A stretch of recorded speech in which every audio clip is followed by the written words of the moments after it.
সবাই যখন ঈদের আনন্দে মাতোয়ারা, তখন গাজীপুরের হোতাপাড়া মণিপুর বয়স্ক পুনর্বাসন কেন্দ্রে অনেকের সময় কাটছে নিঃসঙ্গতায় ও চোখের জলে। পরিবার পরিজনের জন্য জীবনভর ভালোবাসা ও ত্যাগ স্বীকার করলেও শেষ বয়সে এসে একাকিত্বই তাদের সঙ্গী। নতুন পোশাক ও বিশেষ খাবার পেলেও ঈদের উৎসব যেন ছুঁয়ে যায় না তাদের হৃদয়। বয়সে মনে হয় মায়ের কোলে আছি, মা যেমনি আদর করে যত্ন করে খাওয়াইছে পড়াইছে ওইভাবে আছি আমি। খাবো মাংস। তবে বৃদ্ধাশ্রমের বাসিন্দাদের সঙ্গে ঈদের আনন্দ ভাগাভাগি করতে এগিয়ে এসেছে জয়দেবপুর থানা পুলিশ। ঈদের যে একটা বিশেষ দিন, এটা বাংলাদেশ পুলিশের পক্ষ থেকে জয়দেবপুর থানার পুলিশ আমরা এখানে আসছি তাদের সাথে ঈদের যেই এই আনন্দ ভাগাভাগি করা, তাদের খোঁজ খবর নেওয়া। এমন ব্যতিক্রম উদ্যোগে বৃদ্ধাশ্রমের বাসিন্দারাও কিছুটা আনন্দ পেয়েছেন।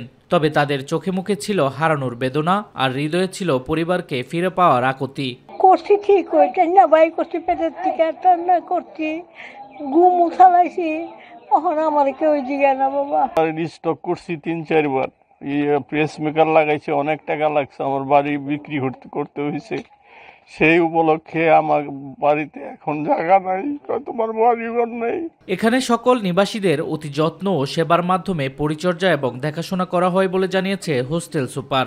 মা বাবা, দাদা দাদি, ভাই বোন, ছেলে মেয়ে সবার সঙ্গে যেভাবে ঈদ করে ঠিক ইনাদেরকেও আমরা এইভাবে এখানে ঈদ করাই। জীবনভর পরিবারকে ভালোবাসা ও যত্ন দেয়া এই প্রবীণরা আজ নিঃসঙ্গ। শেষ বয়সে তাদের প্রাপ্য ছিল ভালোবাসা, যত্ন আর স্নেহ, কিন্তু বাস্তবতা অনেকের জন্যই নির্মম।